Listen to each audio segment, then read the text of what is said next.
In this Baldur's Gate 3 video, we're going to be talking about Bard Multiclassing, what makes Bard so good at multiclassing. We're going to be taking you through each of the classes at each different breakpoint, kind of explaining the pros and cons of what you get in exchange for, what with each class. Keep in mind that this video is from the perspective of playing primarily as a Bard, and it's not going to take into account things like dipping a couple levels into Bard. You'll find those in the other class multiclassing videos. Bards are an excellent multiclassing class in Baldur's Gate 3 because they're very, very front-loaded, gaining a lot of what they get in the first 5 to 6 levels of their class, allowing them to take lots of levels of other classes and still be very effective. Additionally, they have a lot of support-type classes if you're playing them in a support-type role that don't require high charisma, which is their spellcasting ability modifier, in order to prevent enemies from saving against them. Because if you're not using offensive spells, charisma plays less of a role in the spells. So that comes into play too if you're multiclassing with something like a monk or maybe like a fighter or something where you're not gaining, any spell slots and you don't have anything in common in terms of your spellcasting ability modifier. You still could use Bard spells to buff yourself or buff an ally or something like that and not have to worry about charisma. And something that also makes them really good at multiclassing is the fact that 2 of their subclasses gain extra attack at level 6, allowing you to still have 2 attacks and play a spellcaster with a lot of builds. So first up, as always, we'll take a look at Barbarian Bard Multiclassing. And this is a tough one in my opinion because Barbarians rely on rage for some of their damage and also preventing them from taking damage. They cannot cast spells or maintain concentration when raging, which means that if you're playing a Bard-Barb combo, you're going to have to cast spells and not rage, or cast a spell and then rage, or rage and then end your rage and cast spells, or figure out a way to kind of work around the rage mechanic or not use it at all, which kind of defeats the purpose of Barbarian, and that can be kind of difficult to do, particularly if you're new. So first up, let's take a look at 11 Bard, 1 Barbarian, which I think is probably the highest you might go. And here you're going to gain unarmored defense, allowing you to add your constitution to your armor class if you're not wearing armor and a shield, and also you gain rage, which I mentioned before, which boosts your melee attack damage, and also gives you damage reduction, which is very, very nice. But again, you cannot concentrate on spells or cast spells when you're raging or wear heavy armor, so you will have to play around that if you're playing a Bard Barbarian. In exchange, you lose a feat. And I can see the case for going 1 level of Bard here because you maintain a lot of things of Barbs, but working around rage makes it very difficult. Then at 10 Bard, 2 Barbarian, you're essentially gaining Reckless Attack, which is great if you're playing some sort of melee-focused Bard. Like if you went 6 levels of Way of Valor or College of Valor or College of Swords to gain extra attack. This could be really nice to have so that you'll connect more regularly. You also gain Danger Sense in exchange for losing a level 6 spell and spell slot. And this could be a good trade if you're playing a martial-focused Bard, but if you're playing a spellcasting-focused Bard, probably not that great of a trade. And then at 9 Bard, 3 Barbarian, you gain a Barbarian subclass and a Rage charge, but you lose Magical Secrets, which gives you access to a lot of spells. You lose Improved Bardic Inspiration, which converts your Bardic Inspiration die from a D8 to a D10 at this point. You lose Expertise and 2 skills and a cantrip. That is a lot to lose to gain a Barbarian subclass and a Rage charge. So you would have to have a very, very specific build in mind with some very specific gear to make this work. Otherwise, I think it's not necessarily a great trade. And then at 8 Bard, 4 Barbarian, you gain a feat, but you lose Bard level 5 spells and spell slots. This isn't good in my opinion. I don't think the feat is worth losing all that. Keep in mind that you can upcast lower level Bard spells with these slots. Losing those is pretty rough in my opinion, so I don't think 9 and 3 is that great. 8 and 4 is definitely not better than 9 and 3. And then at 7 Bard, 5 Barbarian, you gain extra attack and fast movement, but you lose a feat. This is good if you're not playing College of Valor or College of Swords, because they gain extra attack anyway, and these don't stack. So if you're playing College of Lore, this would be a good point. It's probably better than 9 and 3 and 8 and 4 if you want to go that route. But you definitely wouldn't do this if you're going College of Valor or College of Swords. And then at 6 Bard, 6 Barbarian, you gain a Barbarian subclass feature and another Rage charge, but lose level 4 Bard spells and slots. And again, this really depends on how you want to play and what you're gaining.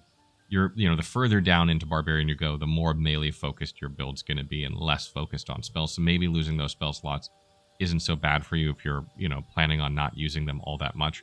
But I think if you're planning on playing a melee focused character that's not really relying on their spells, there might be a better class combination for you.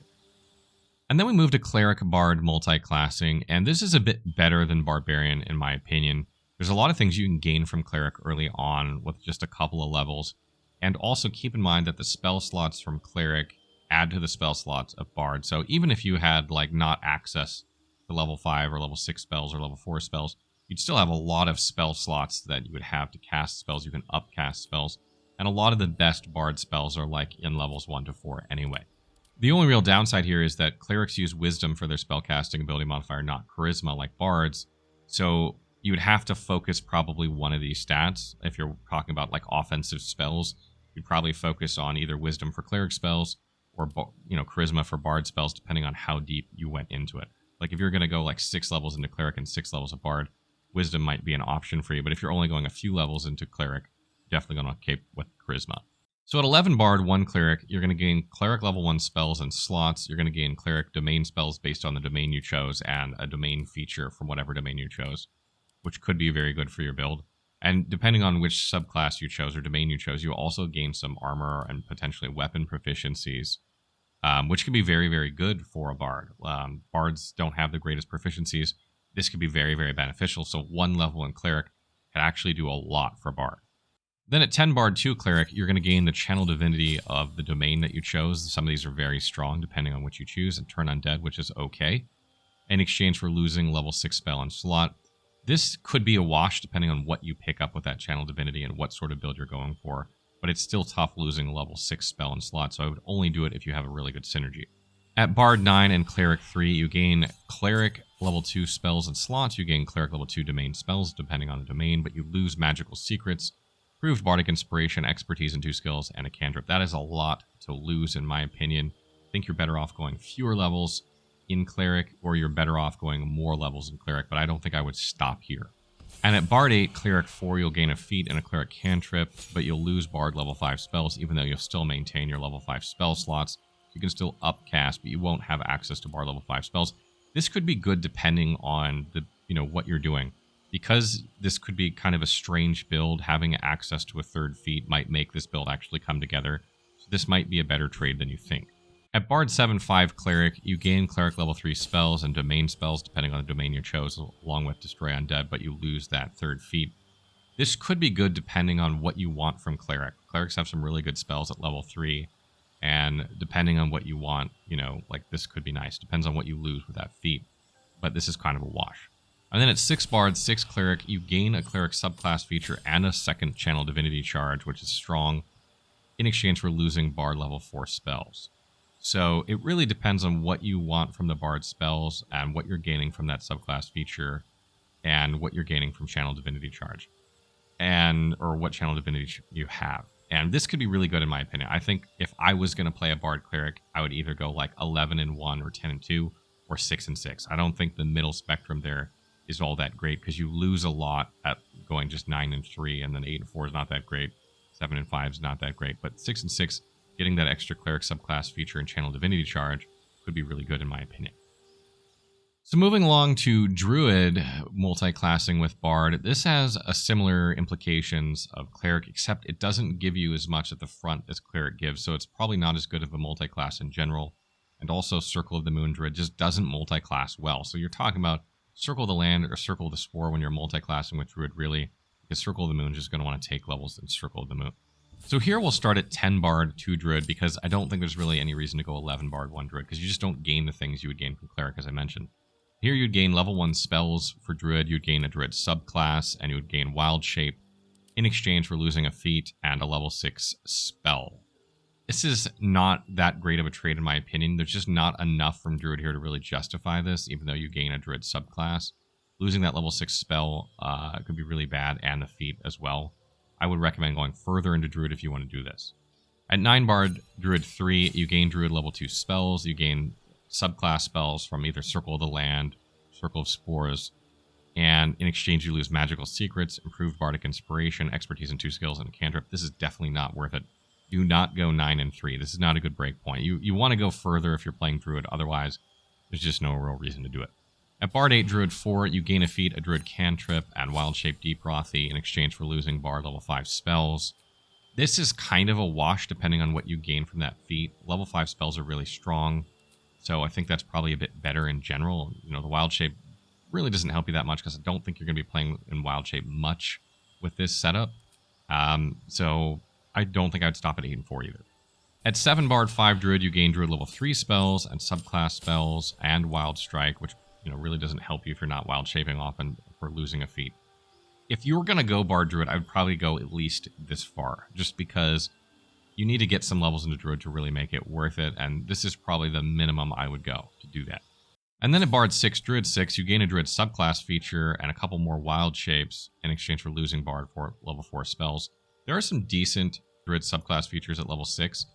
It's not so good on Circle of the Land, in my opinion, but if you're playing Circle of Spores, you gain some really good stuff at level 6. So if you're playing Circle of Spores, this is probably what I would go. And frankly, I would probably go Circle of Spores if I was multiclassing. Circle of the Land, you can pick up some decent spells for sure, but because you're losing magical secrets from Bard after you go below 10 Bard levels, it's kind of like you might as well just go Bard level 10 if you want those spells anyway. So I think I would probably just go Circle of Spores 6 and 6. Otherwise, I think I probably wouldn't multiclass with Druid. So up next, we'll take a look at Bard Fighter multiclassing. And this is a pretty decent multiclass in my opinion. You get far more out of it if you go College of Lore, however, because of the extra attack that Valor and Swords Bards gain at level 6 that doesn't stack with Fighter if you go real deep. There isn't as much of a synergy if you're going to take a lot of levels of Fighter. But if you're just taking a couple levels of Fighter, there's still a lot of good stuff here.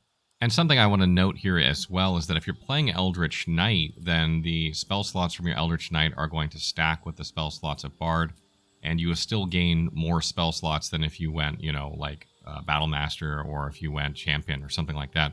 And you would have access to other spells as well that you can use your Bard spell slots for. So there is some good synergy here too between Eldritch Knight and Bard, even though they use Intelligence for their spellcasting modifier, because a lot of their spells are defensive in nature typically, and these don't really require high intelligence.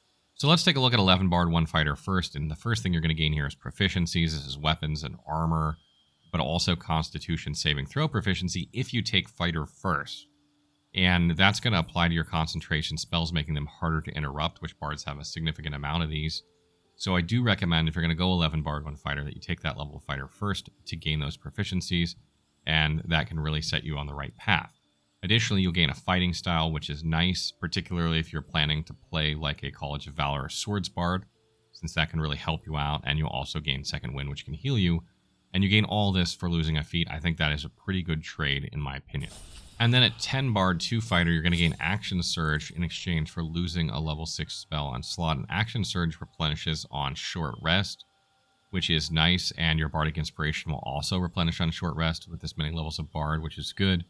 And this can allow you to attack twice in a turn, or attack and fling a spell, or fling 2 spells.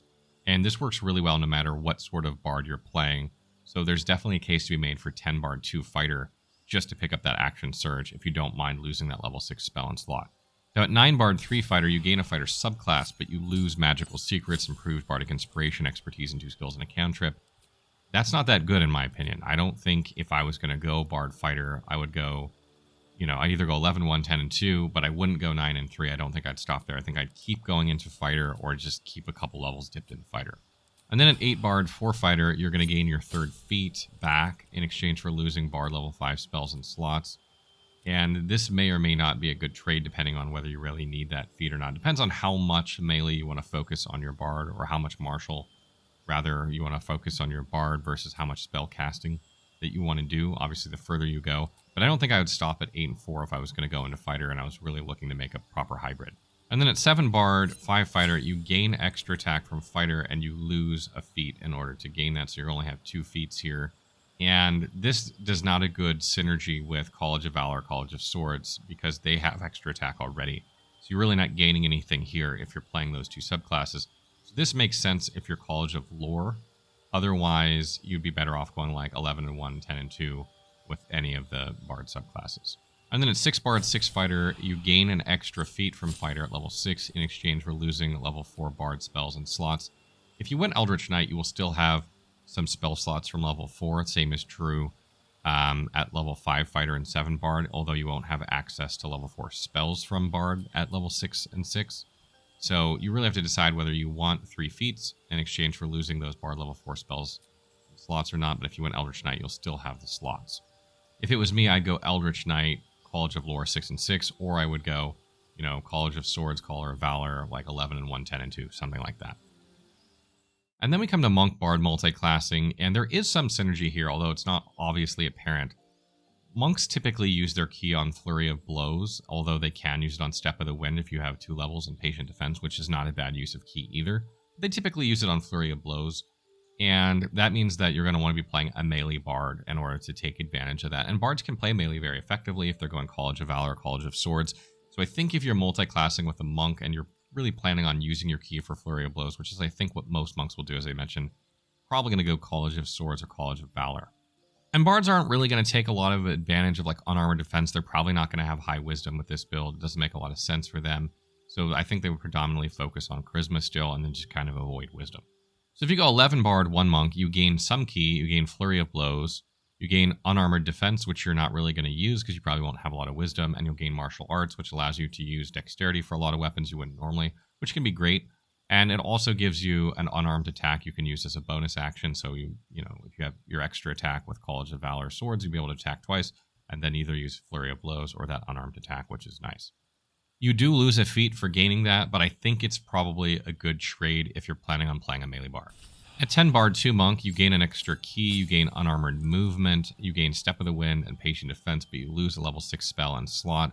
And I think if you're playing a Monk Bard, you're probably going to take like at least 2 levels to get some more key. Key regenerates on short rest, which is really nice for a Bard because Bards gain their Bardic Inspiration on short rest as well. Probably want at least 1 more key here, so losing that level 6 spell and slot, probably worth it to pick up Step of the Wind and Patient Defense. Both of those are very good. At 9 Bard, 3 Monk, you gain 1 key, deflect missiles, increased unarmed damage, and a Monk subclass, but you lose Magical Secrets, improved Bardic Inspiration, expertise, and 2 skills and a cantrip. You gain a lot here, but you also lose a lot here, and this is a big break point where like you're really, losing a lot of what Bard is going to gain in order to pick up some, good Monk stuff here. And I think probably if you're going to go primarily Bard Monk, I would either go 11, 1, 10, and 2, or go further into Bard Monk. At 8 Bard, 4 Monk, you gain another key, you gain Slow Fall, and you gain a feat, but you lose Bard level 5 spells and slots. Again, I don't think I would stop here. I think I would keep going into Monk if you're planning on going that route, or stop way earlier. At 7 Bard, 5 Monk, you gain 1 key, you gain extra attack and Stunning Strike, and you lose a feat. Again, if you're playing College of Swords or College of Valor, this extra attack doesn't stack, so it's way less of a good pairing than if you went College of Lore at this point.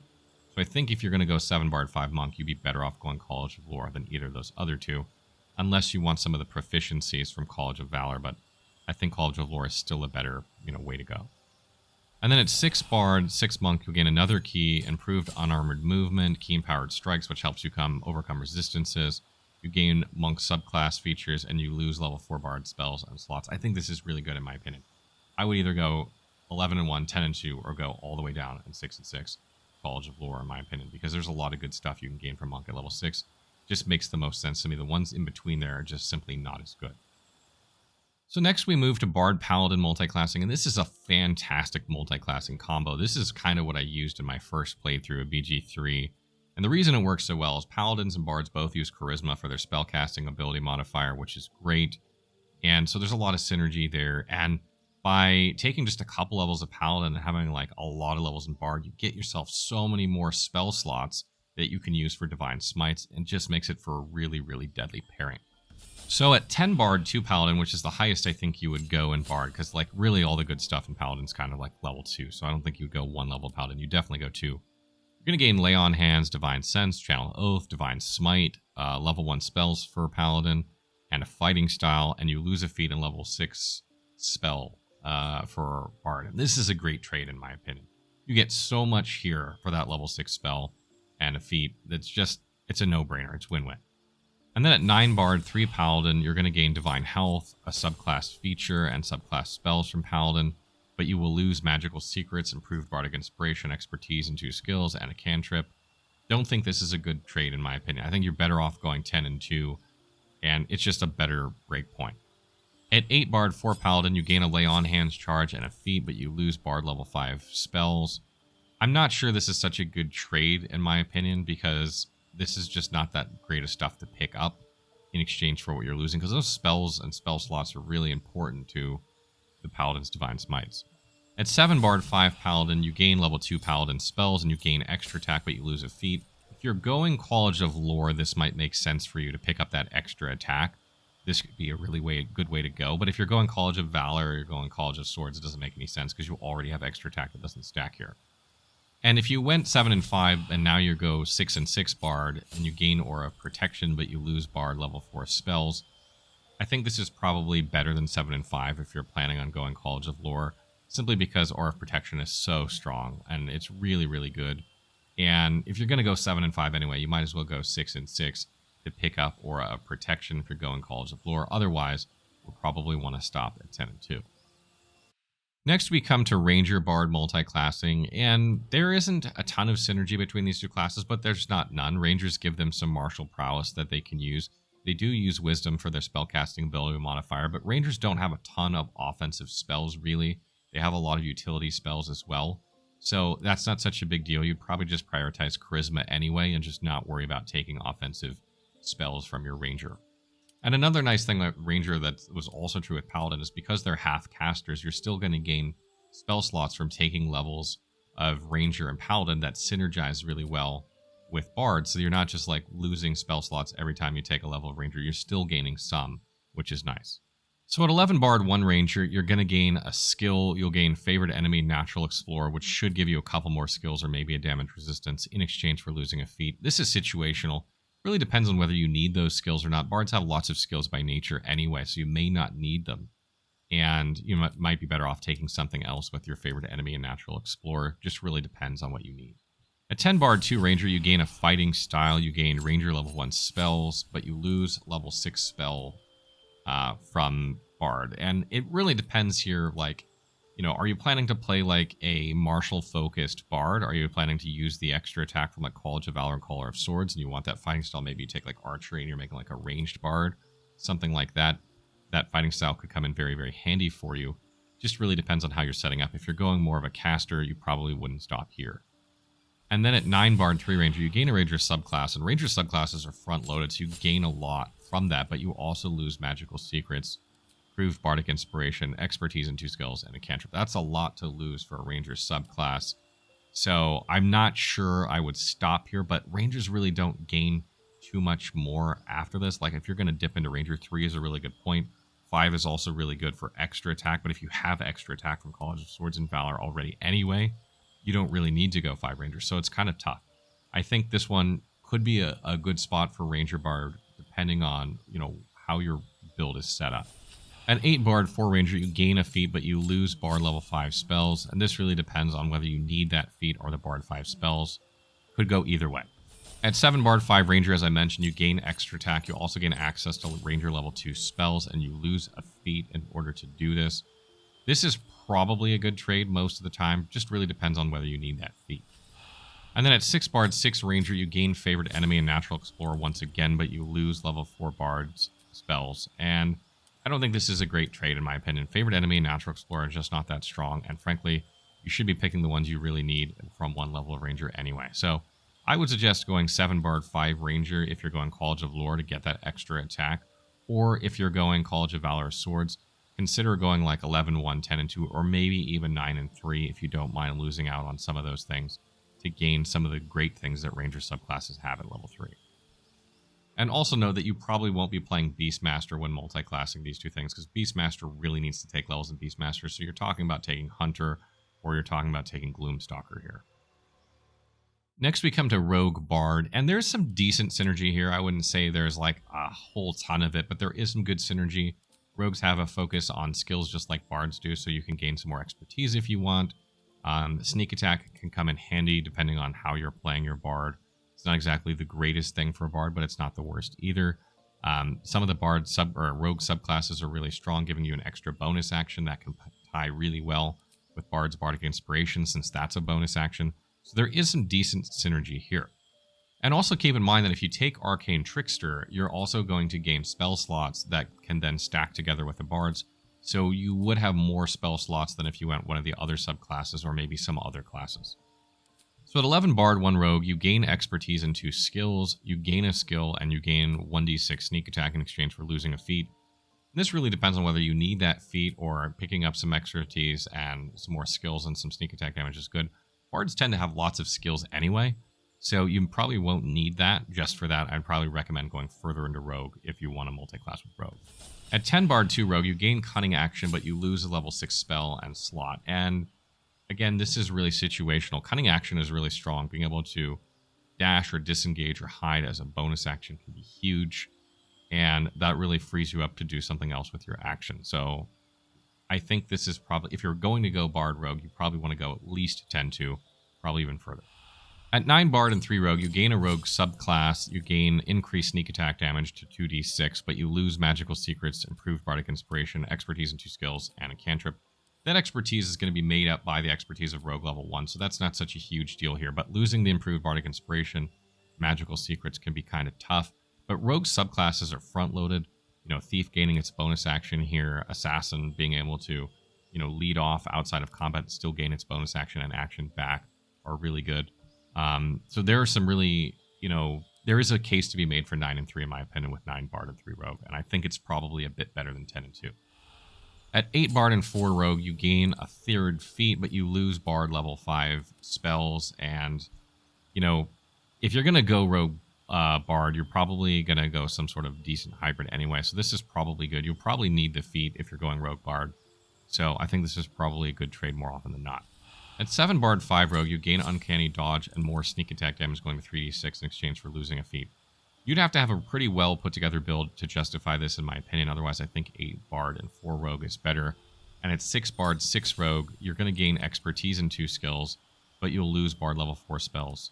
I don't think that's a good trade in my opinion, so I think I would either go 7 and 5 for that extra sneak attack damage, or I'd go 8 and 4 for that feat, depending on what I needed more, but I wouldn't go further than that.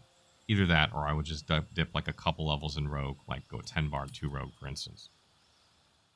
Next, we move to Sorcerer Bard Multiclassing, and there's some great synergy between these two classes because they both use Charisma for their spell casting, and because their spell slots stack together, you're still going to be able to upcast anything using those spell slots, and effectively, because you have Charisma, whether it's offense or defensive, it doesn't matter. It's going to be strong either way. Now, the one caveat here is that Sorcerers gain sorcery points the more levels in Sorcerer they gain, and that's really one of the best features of their class. So if you don't take at least a few levels in Sorcerer, you're really going to miss out on not only their meta magic, but a lot of those, what you can do with those sorcery points to affect that meta magic. And that kind of makes it not as good as if you take like a lot of levels of Sorcerer in order to be able to use those sorcery points effectively. So at 10 Bard 2 Sorcerer, which is the highest Bard I think you would go here, you're going to gain a Sorcerer subclass feature, you'll gain Sorcerer level 1 spells, you'll gain sorcery points, and you'll gain meta magic. You're not going to want to miss out on those sorcery points and meta magic by going 1 Sorcerer, so you definitely want to go at least 2 Sorcerer if you're going here, but you will lose a feat and level 6 spells from Bard in order to gain that. Now at 9 Bard 3 Sorcerer, you gain level 2 spells from Sorcerer, and you gain another meta magic option, you gain another sorcery point, but you lose magical secrets, improved bardic inspiration, expertise in 2 skills, and a cantrip. That's a rough trade. I mean, the extra meta magic for quicken spell is good, the extra sorcery point is good, but you lose a lot here. So I think if you're going to go Bard Sorcerer, you should go deeper. At 8 Bard 4 Sorcerer, you gain another sorcery point, a feat, so you'd have 3 again, and you gain a cantrip, but you lose Bard level 5 spells. And I think that's a good trade here. I think if you're going to go Bard Sorcerer, you want to go at least 8 and 4. And then at 7 Bard 5 Sorcerer, you gain level 3 spells in Sorcerer, and there's some deadly spells at this level of Sorcerer, and you gain another sorcery point, but you lose a feat. I think this is probably even better than 8 and 4 in my opinion. And if you go 6 Bard 6 Sorcerer, you gain another sorcery point, giving you 6, which means you could quicken spell twice, which is great, and you gain a Sorcerer subclass feature, but you will lose Bard level 4 spells. I still think this is probably the best point if you're going to go Bard Sorcerer, particularly because if you're going like College of Valor, College of Swords, you still have access to extra attack. So you could have extra attack, you could have tons of spell slots, you could upcast all of your level 3 Bard and Sorcerer spells, and you could use meta magic and like quicken them or, you know, any other meta magic you chose on them a number of times before needing the rest. So there's some really good synergy at 6 and 6. I think if I was going to go Bard Sorcerer, I think it would be at that point exactly. So then we move to Bard Warlock Multiclassing, and this is another strong pairing in my opinion because Warlocks also use Charisma for their spell casting, and if you go Pact of the Blade, they can gain a third attack if you went College of Valor or College of Swords in regular versions of the game. In Honor mode, that doesn't work. so it's not as potent in honor mode as it would be like in regular versions of the game, no matter what difficulty you're on. But there is a lot of synergy there because of that. And, Eldritch Blast is just a nice cantrip that you can use that's based off your charisma that's very, very deadly. So picking that up on your Bard can be really, really strong as well. So at 10 Bard, 2 Warlock, which is the highest I think you'd go in Bard here, because Warlocks gain a lot at level 2. I don't think you would go 1 level Warlock. Doesn't seem like it would make a lot of sense to me.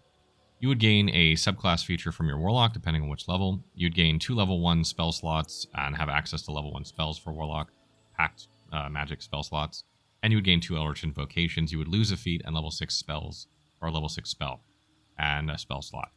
And I think that's probably a wash, in my opinion. Like, I don't think you're gonna lose some really strong stuff here in order to pick up some like early game Warlock stuff. I would probably go deeper into Warlock. I don't think I would stop here. At 9 Bard, 3 Warlock, your pack magic slots upgrade to level 2, and you gain access to level 2 Warlock spells, which is nice. And you gain a pack boon, which allows you to, if you want, make it so your melee attacks operate with charisma, which means you can really stack charisma with this build and still melee effectively. But you do lose magical secrets, improved bardic inspiration, expertise into skills, and cantrips. You lose a lot to pick that up. And I think I would go further into Warlock. I don't think I would stop here just because that's a lot to lose. At 8 Bard, 4 Warlock, you gain a cantrip and a feat, but you lose Bard level 5 spells and slots. This is kind of a wash, in my opinion, depending on what you pick up, but you're definitely going to probably want to go at least 7 Bard, 5 Warlock, in my opinion, because here your pack magic spell slots go up to level 3, you gain another Eldritch Invocation, and you gain Deep in Pact, allowing you to use Pact of the Blade to give you, if you went, College of Valor, College of Swords, you could have 3 attacks in combat if you're playing in the regular versions of the game.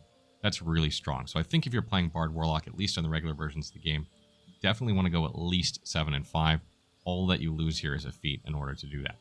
And then at 6 Bard, 6 Warlock, you gain a Warlock subclass feature, but you lose level 4 Bard spells and slots. I don't think this is a good trade. Most Warlock subclass features at level 6 are not that great. Some, they can be, but they're not generally. And I think those level 4 spells and spell slots would be better for you. So I don't recommend going 6 and 6, and I think 7 and 5 is where I would go if I was playing Bard Warlock. And then we come to Wizard Bard Multiclassing, and at first glance there doesn't seem like a lot of synergy here because Wizards use intelligence for their spells while Bards use charisma. But there is a nice thing about Wizards in that they can learn spells from scrolls. So because the spell slots from Bard and Wizard combine, they'll still have a lot of high-level spell slots like level 4, level 5, etc. spell slots. And even though Wizards won't be able to pick those level spells because they wouldn't have enough levels, they can still learn those from scrolls and still have access to those spells. So you kind of get the best of both worlds when multiclassing with a Wizard. So at 10 Bard, 2 Wizard, you're going to gain a Wizard subclass feature, and I think I wouldn't go lower than 2 Wizard if I was going to go with Bard, just because that subclass feature can be really strong on Wizard. You'll gain level 1 spells for Wizard, and obviously you'll be able to learn scrolls here. So you'll have access to any level Wizard spell you can learn, basically, at this point if you're 10 and 2. But you would lose a feat and a level 6 spell from Bard. This is a great trade, in my opinion. Absolutely worth just going 10 and 2. You also gain an Arcane Recovery charge, which allows you to replenish a level 1 spell slot. And then at 9 Bard, 3 Wizard, you gain access to level 2 Wizard spells, naturally not from scrolls. You gain an Arcane Recovery charge, but you lose magical secrets, improved bardic inspiration, expertise, and 2 skills, and a cantrip. I don't think it's worth it, in my opinion, because you can already gain access to those Wizard spells via scrolls. Like, you're losing a lot to just, basically be able to select a spell and gain an Arcane Recovery charge. At 8 Bard, 4 Wizard, you gain a cantrip and a feat, but you lose Bard level 5 spells. Don't think this is worth it, in my opinion. You shouldn't have problems with feats with this build. The main problem that you're going to have is that you're going to have to split your attributes between intelligence or charisma, or pick one. Think if you're going this, that you would probably focus on intelligence for offensive spells with Wizard, and then just pick support spells with Bard. But you could go the other way around and go like charisma, and just pick support spells with Wizard, but I don't think you're going to do that. And then at 7 Bard, 5 Wizard, you gain access to Wizard level 3 spells naturally, not from scrolls, and an Arcane Recovery charge in exchange for losing a feat. Again, I don't think that's worth it. You could have the feat and the spells anyway from scrolls, just for losing an Arcane Recovery charge. That's better. And then at 6 Bard, 6 Wizard, you would gain a Wizard subclass feature in exchange for losing level 4 Bard spells. This could be good depending on what you gain from, your subclass feature. But essentially, why not have access to high-level Bard spells and high-level Wizard spells? I think 10 and 2 is the best spot for this. So that wraps up our Bard Multiclassing guide. I hope you guys found that helpful. I think we're about halfway through the classes at this point. We have some more to go. We'll be doing those over the next few weeks, mixed in with more Elden Ring content. If you guys have questions or other tips that I didn't mention, make sure to mention them in the comments below.